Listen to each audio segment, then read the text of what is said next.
Je m'appelle Bourhani Faoulati, j'ai 32 ans et je suis maman de 2 petits loulous, Niad et Fayette. Alors l'objectif de ce projet est de nous permettre de découvrir la réalité du travail de la cuisine, de la restauration, c'est-à-dire l'achat des produits, la fixation des prix, la préparation des repas, la satisfaction clientèle, le service. C'est de permettre à des femmes comme moi, comme Priya, qui représente la cuisine indienne. Je m'appelle Sri Priya, tout le monde m'appelle dans le quartier Priya parce que c'est plus simple et très joli aussi. En fait, je fais la cuisine indo-sri-lankaise, c'est-à-dire c'est la cuisine indienne globalement. Plutôt c'est biryani, de riz avec de riz basmati, tandoori, samosa, avec plein d'épices. Comme Elisabeth aussi, qui représente la cuisine de la Côte d'Ivoire. Et je me présente, je m'appelle Madame Ando Ama Elisabeth. J'ai 58 ans et j'habite à Carrier-sur-Seine. Ma cuisine, c'était quoi? C'était la banane plantain. Comme je viens de la Côte d'Ivoire, en fait, c'est des trucs qu'on mange beaucoup chez nous. J'ai dit pourquoi ne pas faire découvrir au niveau de mon entourage. Donc, j'ai fait la banane plantain avec le poulet qui est accompagné avec la tiké, c'est le manioc.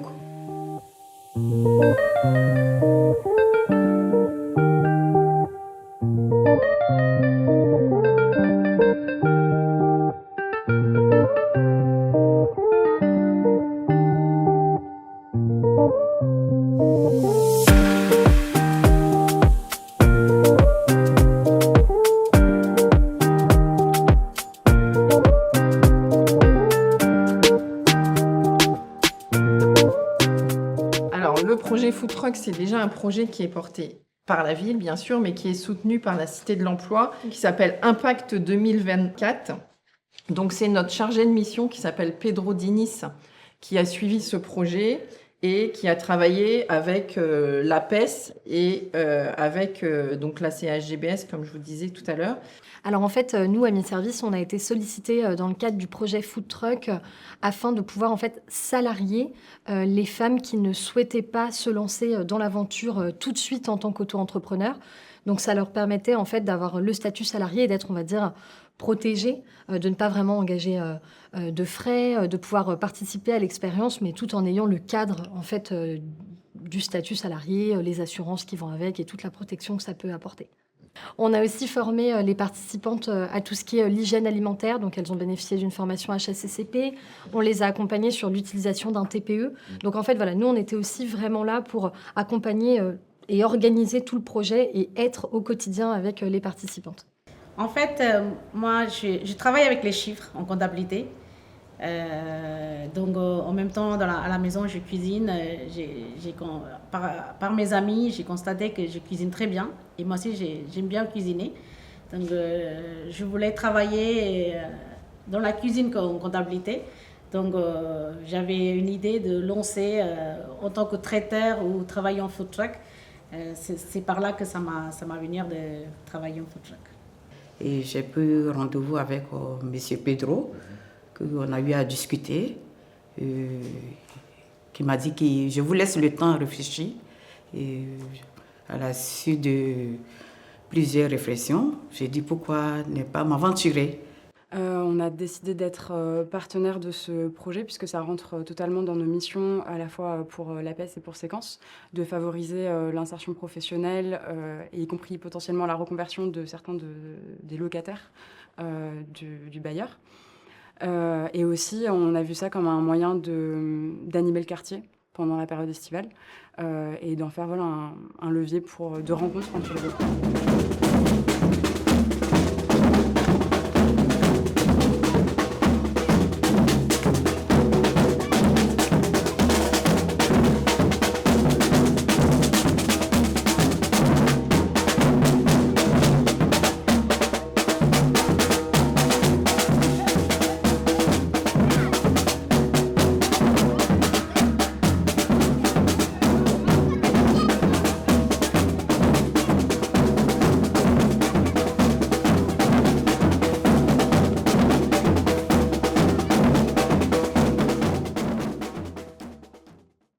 Quel est l'impact que cette expérimentation aurait d'après vous sur le quartier, sur les participantes et sur le VS?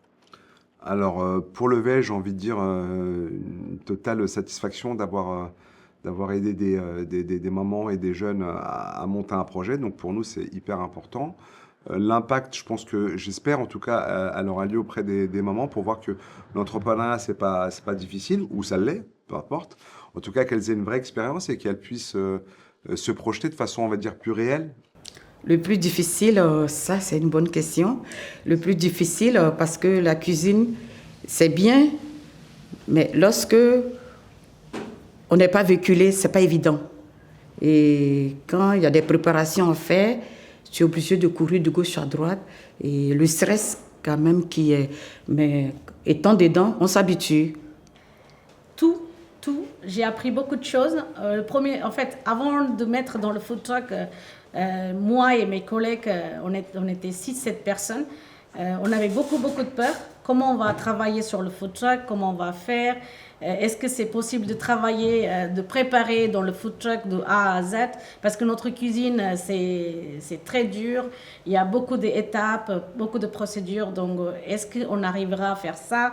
C'est une petite place. Est-ce qu'on arrivera à vendre? Est-ce qu'on va avoir des clients à la fin? Le premier jour, c'était magnifique, j'étais contente.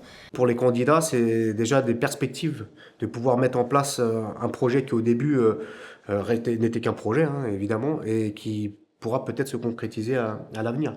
Donc ça leur a permis pour certains aussi de découvrir, ils n'avaient peut-être pas que ça comme ambition, mais ils ont eu envie de se lancer et de tenter l'expérience, et peut-être que finalement ils se sont dit c'est une activité qui m'intéresse et j'ai envie de me lancer dans l'entrepreneuriat et de créer ma propre entreprise dans la restauration.